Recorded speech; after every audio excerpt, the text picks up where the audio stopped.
Boa noite, Curitiba! Está no ar mais um programa Debate Aberto e desde já eu agradeço a sua audiência. Fundador da Juventude do PSDB de Curitiba, ex-presidente estadual e nacional do PSDB, também foi secretário municipal de Esporte e Lazer de Curitiba. O entrevistado de hoje é o jovem Marcelo Richa. Marcelo, seja bem-vindo ao programa Debate Aberto. Obrigado, Bernardo. É um prazer estar com vocês aqui, conversando um pouco sobre a nossa política local, política nacional. Obrigado você por ter vindo e ter aceitado o convite. Marcelo, quero começar fazendo uma pergunta que vai interessar, que é interesse de todas as pessoas que querem saber como que é um pouco da vida próximo do poder, próximo de uma pessoa tão visada, né? Você é filho do governador Beto Richa. Quais são os pontos negativos de ser filho de uma pessoa tão visada? Os pontos negativos e positivos. Como é ser filho de uma pessoa tão visada? Olha, Bernardo, eu acho que os desafios são muito grandes, né, quando você pensa em fazer parte de uma família que tem uma tradição política tão grande quanto a nossa. Eu sou o neto mais velho do meu avô José Richa, então quando eu nasci, meu avô já encerrava o mandato de senador, então já pude acompanhar desde muito cedo a agenda política, de viagens, desse prestígio todo que envolve um político tão renomado, de uma política tão séria quanto meu avô fazia. Passando isso para o meu pai, onde eu comecei a acompanhar um pouco mais os passos, comecei desde pequeno a estar mais próximo dessa vida tão ativa que é a vida política. Mas é claro, tem grandes ônus, tem grandes bônus, muitas vezes a gente tem que se privar de muita coisa, muitas vezes a gente tem que abrir mão de ter um pai mais presente em casa para doar desafios coletivos, uma vez que a gente fala em governantes. Mas é claro que tem muitos pontos positivos, é extremamente gratificante a gente poder andar pelas ruas da cidade, poder andar pelas ruas do nosso estado e ouvir tantas palavras elogiosas com relação às lembranças do meu avô José Richa e principalmente agora com um trabalho bem feito, com um trabalho sério que tem sido desenvolvido pelo meu pai frente ao governo do estado. Então são pontos bastante positivos, tem alguns pontos negativos que muitas vezes a família sofre por não poder ter um pai tão presente em casa, mas é claro que a gente entende isso e é um projeto muito maior ao qual ele faz parte. As pessoas veem em você, às vezes, uma oportunidade de conseguir certas coisas. Tem muitos pedidos absurdos para você, como filho do governador? Conta um pouco dessa curiosidade. Eu acho que os pedidos assim, mais absurdos acontecem com a classe política de uma forma geral, né? A população ainda tem uma imagem do político daquela questão mais assistencialista, de atender muitas vezes as carências mais urgentes da população. Então a gente escuta, é claro, bastante pedido, muitas vezes bastante solicitação dessa forma. E eu, como ainda consigo participar um pouco mais da vida política acompanhando meu pai, muitas vezes a gente até consegue resolver, solucionar alguns dos problemas. Mas acontece de tudo. É claro que nessa vida política, nessa correria, a gente acaba tendo tudo que é tipo de solicitação, acaba se deparando com vários tipos de situações. Algumas que nos comovem, algumas bastante emergentes e urgentes que de fato comovem toda a família. A gente acaba participando mais ativamente até para solucionar coisas desse tipo. Mas as pessoas acho que acabam tendo uma naturalidade muito legal quando nos veem, até porque tem o meu avô, tem o meu pai, então existe uma trajetória onde as pessoas já conseguem compreender um pouco mais a função de cada um da família nesses projetos. É algo bem legal, é muito saudável. E nas eleições de 2010, foi a eleição que o seu pai ganhou e se tornou governador. Você visitou inúmeros municípios do estado do Paraná. Quantos municípios você visitou e como foi essa visitação? Qual foi a imagem? O que mais te chamou a atenção? Qual foi a imagem que você tirou e o que mais te chamou a atenção no nosso estado do Paraná, Marcelo? Bom, Bernardo, eu desde que tenho meus 16 anos, que me emancipei politicamente, né, pela primeira vez votando, eu comecei a aproximar-se principalmente das campanhas políticas do meu pai. E surgiu de forma muito natural, trazendo meus amigos para dentro dos comitês, conversando um pouco sobre necessidades de cada um e tentando traçar políticas públicas voltadas para a juventude que atendessem essa classe. Isso começou lá com meus 16 anos e já agora, em 2010, um pouco mais formado, já um pouco mais maduro, eu pude acompanhar o meu pai de uma forma mais firme por todo o estado do Paraná. Então, com a caravana da juventude que nós fizemos, nós passamos por mais de 300 cidades paranaenses e traçando justamente essa identidade do jovem paranaense, as maiores carências, as maiores necessidades da nossa juventude, aonde os jovens encontravam maior dificuldade para poder alçar o seu protagonismo juvenil, e a partir disso eu pude me deparar com inúmeras realidades muito diferentes que a gente tem em todas as regiões do nosso estado. E a gente vê que o segmento hoje, que exerce uma maior carência, principalmente de políticas específicas, é sem dúvida nenhuma a juventude. Então nós fizemos um grande plano de governo voltado para atender aos jovens de todas as regiões do estado do Paraná, e hoje é muito gratificante poder ver o governador Beto Richa colocando em exercício todos aqueles compromissos, todas aquelas promessas que nós firmamos no período eleitoral. E ver agora o Estado do Paraná podendo abraçar de fato a juventude paranaense com programas que tenham especificamente mudado a sua qualidade de vida e principalmente dando mais fôlego para que a juventude possa aproveitar as oportunidades que tem hoje no mercado de trabalho, enfim, em todos os momentos que se deparam com a sua vida. O jovem e a política, quando você fez essa andança, você sentiu muito preconceito do nosso jovem paranaense brasileiro com relação à política? Foi difícil em certos momentos trazer o jovem para a política? O que você diz para aquele jovem que tem um preconceito com relação à política, que não quer entrar porque está desiludido? Qual que é a tua mensagem? Olha, Bernardo, você sabe, você já entrevistou bastante gente aqui capacitadíssima sobre o assunto. E de fato existe um receio do jovem em participar mais ativamente da classe política. E é extremamente entendível os motivos que levam o jovem a afastar-se dos partidos políticos e buscar colocar o seu nome para representar um eleitorado. E os motivos são inúmeros. O principal deles é hoje o jovem não acredita mais na classe política e tem todas as condições para fazer isso. Hoje nós vemos tantos escândalos de corrupção, tantos escândalos que envergonham os brasileiros e a gente continua vendo a impunidade tomar conta desse cenário vergonhoso que nós temos no Brasil. Existem muitas pessoas sérias, muitos políticos que de fato lutam diariamente para mudar a vida das pessoas, mas na contramão disso nós não vemos um movimento de participação popular da classe política. Mas eu acho que isso está mudando, Bernardo. A gente viu aí recentemente, no meio do ano, em junho e julho, grandes manifestações que tomaram conta não só das grandes cidades brasileiras, mas que foram para o interior e a gente via que o jovem era o grande carro-chefe dessas manifestações, buscando principalmente moralidade na classe política, por ética na administração pública e pedindo, mais do que urgentemente, que o Estado, a administração pública de uma forma geral, deixe de gastar menos com sua estrutura para começar a gastar mais e melhorar a qualidade de vida das pessoas. Eu acho que esse é o grande carro-chefe para a gente voltar a ter o jovem como um protagonista político, para a gente voltar a ter o jovem na vanguarda das grandes mudanças importantes. Mais seriedade no mundo político, né? Sem dúvida nenhuma, mais seriedade, mais eficiência, mostrar que os recursos, os grandes recursos que são arrecadados no país são investidos mesmo para mudar a vida das pessoas. Acho que esse é o grande desafio. Nós vamos para um intervalo rapidinho, a gente já volta com mais Marcelo Richa aqui no Debate Aberto.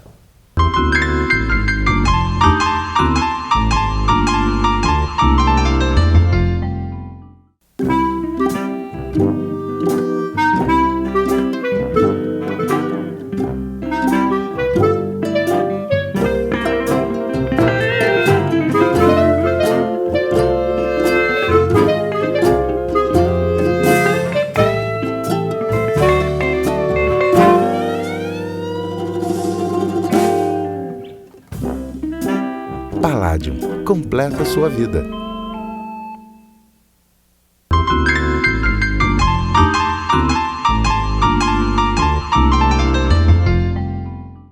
Voltamos com o Debate Aberto. O entrevistado de hoje é o Marcelo Richa. Marcelo, em 2011 você foi eleito presidente nacional da Juventude do PSDB. Você representou por 2 anos os jovens de um dos partidos mais importantes do nosso país. No exercer deste cargo de presidente da Juventude do PSDB, você conheceu muitos jovens, tanto do PSDB como jovens que não são do PSDB. Você conheceu muitos jovens brasileiros. Qual que é a impressão que você tirou da juventude brasileira nessa tua andança pelo país aí como presidente do PSDB Jovem? Olha, Bernardo, isso foi para mim uma experiência única. Eu aprendi demais, pude estar em contato direto com as maiores lideranças políticas do nosso país, principalmente as lideranças de oposição ao governo federal, ao governo PT. Pude conviver muito com o nosso deputado de Pernambuco, Sérgio Guerra, que foi comigo presidente do PSDB enquanto eu presidia a juventude. Fiz a transição desse momento hoje com Aécio Neves, que é o nosso presidente do partido. Então, estive ao lado de pessoas brilhantes, dos políticos dos mais sérios e dedicados que nós temos no Brasil hoje. E trouxe para mim uma bagagem muito grande que eu pude singelamente transferir isso para os jovens do meu partido, jovens que compreendem conosco a força de oposição ao governo PT. Mas, de fato, o Brasil é uma potência muito grande, com inúmeras realidades diferentes. As regiões do Brasil se chocam em realidades e que muitas vezes não encontram no governo federal hoje uma sinergia, uma interação que traga mais benefício para o brasileiro. E como eu te disse, a classe que mais perde, a classe que é a mais frágil, o segmento da nossa sociedade que mais carece de políticas públicas específicas é a nossa juventude. Isso que nós falamos na realidade paranaense, onde nós temos o estado que é uma potência enorme, onde nós temos uma cidade que é reconhecida como inovadora, como uma cidade moderna. Imagine você a situação que vivem jovens que estão à margem das grandes metrópoles no norte e no nordeste do nosso estado, onde muitas vezes torna até difícil fazer política. Eu lembro uma vez que fui andar pelo interior do Amazonas, pelo interior do estado do Pará, e a dificuldade de locomoção lá também é muito grande. Muitas vezes, para a gente fazer um encontro nacional em Brasília, jovens dessas regiões tinham que sair já quase uma semana antes de preparação, de locomoção, para poder cumprir os seus horários em Brasília. Então, de fato, as potências que existem no Brasil hoje se chocam e as realidades são muito diferentes.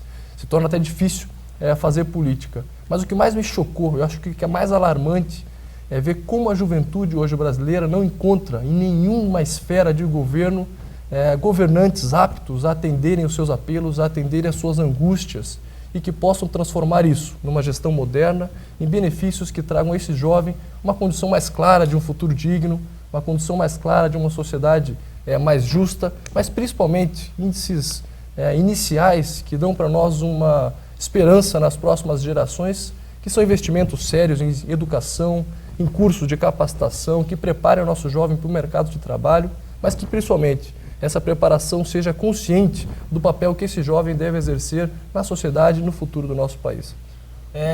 Marcelo, fazer uma pergunta mais pontual com relação ao governo do Beto, governador Beto Richa, do seu pai. Quais são as políticas que o governador Beto Richa está implantando para o jovem paranaense? E uma pergunta já, dentro dessa pergunta, outra pergunta com relação às drogas. Hoje a gente vive a ditadura do crack, muitos jovens estão sendo perdidos para o crack e para as outras drogas. Qual que é a política que o governador Beto Richa está implantando aí no nosso estado e está conseguindo ter algum resultado? O que ele está fazendo para os nossos jovens com relação à droga e outras políticas? Veja, Bernardo, a droga é sem dúvida nenhuma o maior mal que nós temos hoje nesse século XX, século XXI onde nós estamos. Destrói famílias, destitui nossos jovens, desvirtua bastante a nossa juventude e tem sido uma grande epidemia que tem afastado o nosso jovem do convívio comum com a família, que tem afastado o nosso jovem da prática de esporte, cultura e, é claro, um grande e drástico prejuízo para a educação e para o futuro. No governo do Paraná, nas campanhas de 2010, você que acompanhou bem de perto, sabe que o nosso grande compromisso era com a segurança. Existia um déficit de mais de 20 anos de contratação de policiais, de contratação e compra de novas viaturas. Então, desde 2011, quando o nosso governador Beto Richa assumiu o comando do estado do Paraná, fez um esforço enorme, apesar da difícil situação financeira que encontrava o nosso estado, para poder reverter esse difícil cenário de investimento e dar de volta aos paranaenses a segurança necessária para as nossas famílias. Então hoje, depois de 3 anos de governo, dá para dizer que nós conseguimos contratar já mais de 5.000 policiais, contratação inédita na história do nosso estado, em um governo, nos 4 anos do seu mandato. Conseguimos comprar inúmeras viaturas hoje modernas, carros inovadores com tecnologia embarcada. Mas para combater a droga, não adianta só repressão. A gente tem que dar para a nossa juventude oportunidade, a gente tem que dar para a nossa juventude espaço onde eles possam desenvolver atividades saudáveis. Então, existem vários programas. Eu acho que uma das grandes inovações do governo Beto Richa no trato com a nossa juventude foi a sensibilidade em poder abrir um comitê onde todas as secretarias do governo hoje trabalham pensando o jovem. Esse comitê reúne-se regularmente e dali tem surgido inúmeras políticas públicas muito interessantes para a nossa juventude. Cito algumas, assim por cima, e das mais interessantes. Nós tínhamos, quando o Beto Richa era prefeito da cidade de Curitiba, um grande programa que chamava-se as Viradas Culturais, onde a cidade passava o final de semana inteiro, durante toda a madrugada, participando de eventos culturais, de shows, de atividades artísticas, e aquilo trouxe, naquele final de semana, grandes contribuições para diminuir os índices de criminalidade na cidade de Curitiba. Hoje nós temos esse programa em nível estadual, é claro que ainda nas grandes cidades, fazendo grandes encontros regionais, mas não para por aí. Existe um grande programa do governo Beto Richa que chama-se Territórios da Juventude. E nesses territórios são grandes complexos, com auditórios, com pista de skate, com canchas de quadras de futebol, com laboratórios para informática, enfim, um grande centro de convívio para a nossa juventude, com diversas atividades à disposição dos nossos jovens, das famílias paranaenses, que hoje também estão somando-se às grandes cidades brasileiras. Agora, recentemente, nessa semana, o governador Beto Richa lançou mais um pacote prevendo um enorme número de metrópoles que irão contar com esse enorme benefício para a nossa juventude. Vale muito a pena o município se preparar, se capacitar para poder, junto ao governo do estado, contemplar esse equipamento no seu município. E as pesquisas que nós fazíamos aqui na cidade de Curitiba demonstravam em toda a região um enorme número, uma enorme diminuição nos números de vandalismo, de pichação, inclusive chegando a afetar até números tristes de depressão das pessoas que viviam com famílias onde tinham jovens em situação de risco, jovens que de alguma forma estavam diretamente ligados à criminalidade. Então são pequenos programas que aqui de cabeça eu posso lembrar para você, mas que já tem dado um grande salto, um grande diferencial na vida dos nossos jovens. Sem falar que foi o governador Beto Richa, o governador que instituiu a Secretaria de Esporte e que tem buscado alcançar no estado do Paraná um grande número de jovens atletas esportivas, mas principalmente jovens praticando atividades saudáveis. Quanto mais você aproximar o jovem do esporte, mais longe da droga ele vai ficar. É uma fórmula de sucesso, esporte e educação. E Marcelo, eu peço daí uma resposta pontual tua. Na sua opinião, o que o jovem brasileiro precisa? Diga uma necessidade que na sua opinião é a principal. O que o jovem brasileiro precisa? Olha, Bernardo, se nós formos perguntar nas ruas, sem dúvida nenhuma é o fim da corrupção e o fim da impunidade. Isso gera mais investimento, isso gera mais programa, mais projetos voltados para os jovens. E aumenta a crença do jovem no próprio país, na própria instituição política. Estimula a juventude a participar, a organizar programas, a organizar projetos que atendam a sua classe. É fundamental que o jovem resgate a credibilidade na política. Porque é a corrupção que deixa o jovem desacreditado. Exatamente. É triste. Marcelo, nós vamos para mais um intervalo e já voltamos com mais Debate Aberto.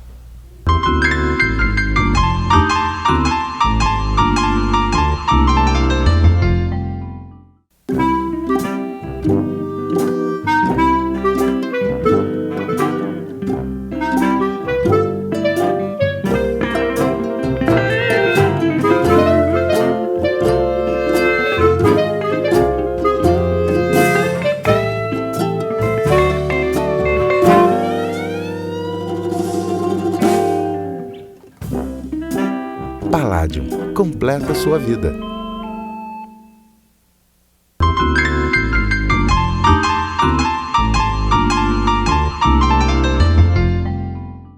Voltamos com o Debate Aberto. O entrevistado de hoje é o meu amigo Marcelo Richa.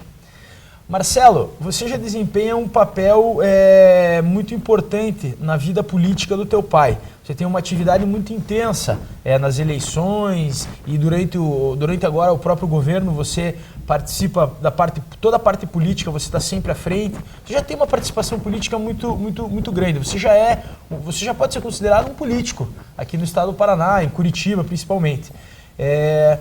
Me diga uma coisa, quando você puder, porque às vezes o telespectador não sabe, mas existe um impedimento legal, que você não pode se candidatar dentro do território paranaense a nada, porque o teu pai ocupa o poder executivo mais alto dentro do estado. Quando você puder, você tem alguma pretensão política? Qual vai ser o teu primeiro passo? Olha, Bernardo, bastante gente me faz essa pergunta constantemente. Eu fico feliz em responder porque sinto como uma forma de incentivo, uma forma de reconhecimento desse trabalho que, na verdade, era inédito e é difícil a gente conseguir montar um grupo de jovens atentos para poder me ajudar. É claro que ninguém faz nada sozinho. Junto ao PSDB, junto aos órgãos do partido que eu participo, a gente tem um grande time capacitado de jovens bastante engajados. Mas, de fato, esse grande trabalho me trouxe uma bagagem muito importante, me trouxe principalmente um reconhecimento das pessoas de que eu faço um trabalho sério, de que a nossa política é uma política de bem, uma política que, de fato, pensa o coletivo. Então, eu não posso me omitir bastante dessas pessoas que me incentivam e que veem em mim uma liderança na defesa dos seus anseios, na defesa dos seus interesses. Mas, como eu te disse, e como você sabe, é difícil, porque no estado do Paraná eu tenho, por sorte, o pai governador, então isso me traz alguns impedimentos, me traz algumas dificuldades, até políticas muitas vezes, em algumas situações onde eu posso até sair candidato à vereança, em algumas situações assim existe um constrangimento político por parte de algumas pessoas que possam vir a disputar comigo, e isso traz para o meu pai um difícil ônus.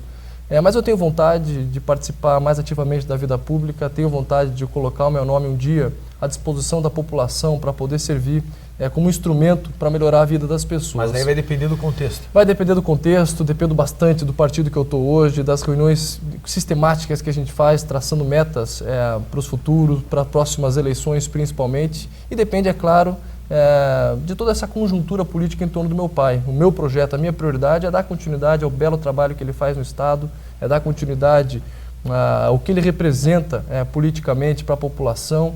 E é claro que isso também traz uma responsabilidade enorme em manter esse legado da família Richa, de práticas políticas boas e de seriedade, de determinação em defesa dos interesses dos paranaenses. Mas, em breve, eu acho que dá para a gente pensar num plano mais para frente, sim. E pode deixar, Bernardo, que eu venho te trazer de primeira mão isso. Muito obrigado. Fico satisfeito de que eu quero ser o primeiro a saber como você vai se arriscar aí sem dúvida, nesse meio que a gente sabe que não é fácil, né?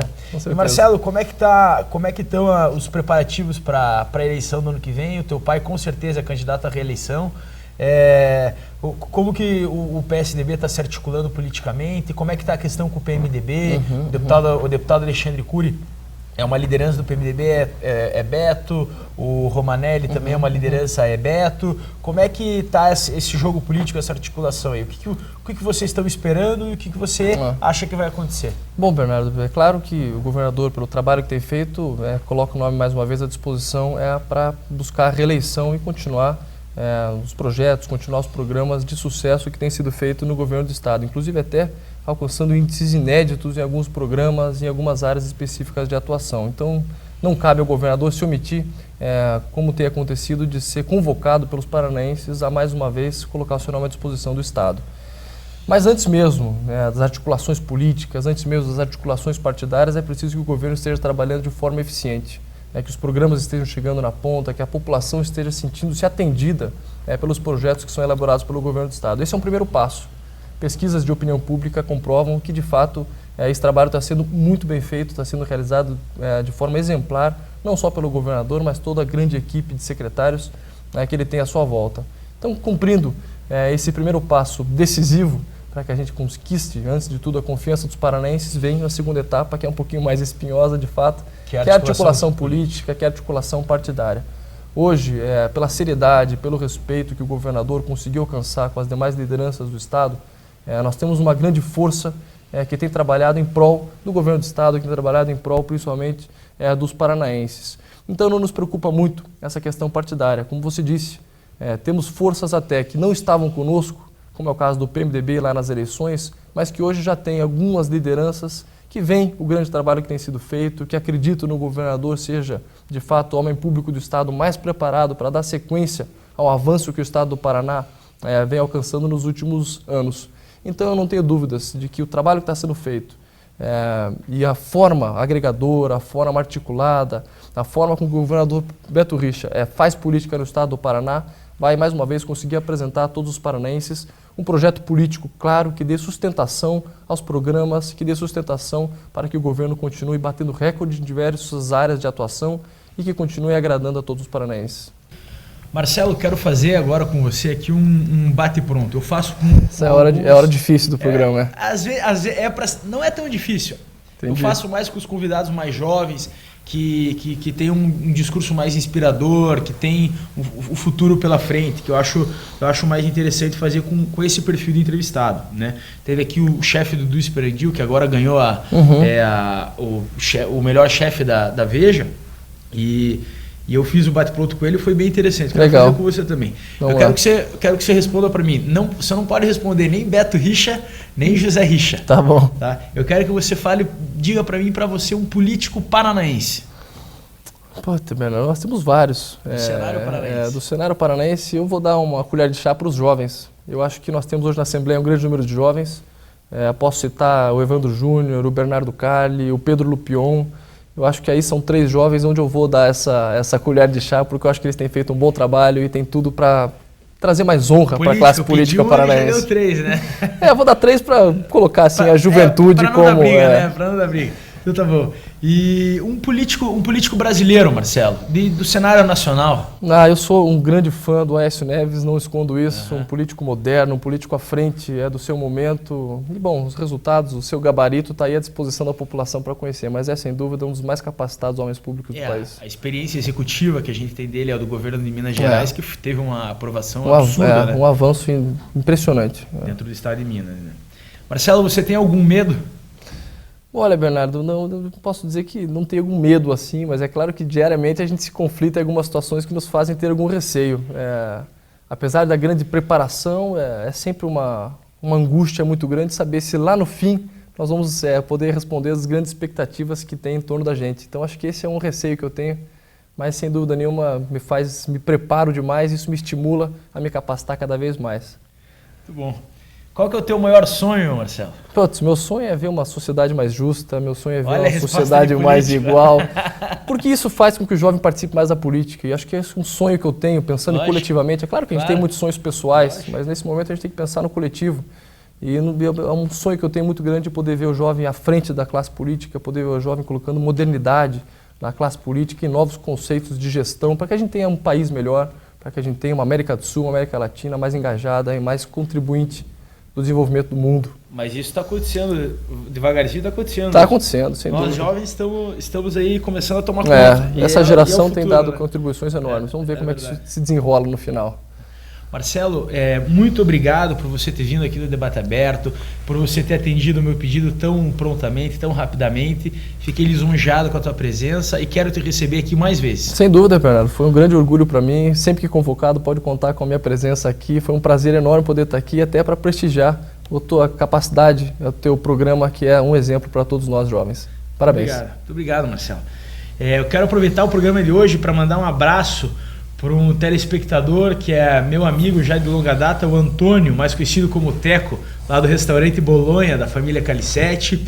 Mandar um abraço também para o Gustavo Lobato, para o Roger Isaacson, para o Marcelo Leal, que tem contribuído com sugestões muito importantes para esse programa, para o Ivan Duarte, para a Marisley Roseman, para a Fabiana Marques, para o Dudu Esperandil, para a Mariane Barberi e para o João Carlos Peters, que contribuem muito para a realização desse programa.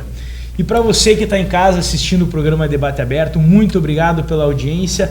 Terça-feira que vem, às 11 da noite, aqui na CWB-TV, canal 5 da NET, 72 e 186 da TVA, mais programa Debate Aberto. Muito obrigado pela tua audiência e até terça que vem.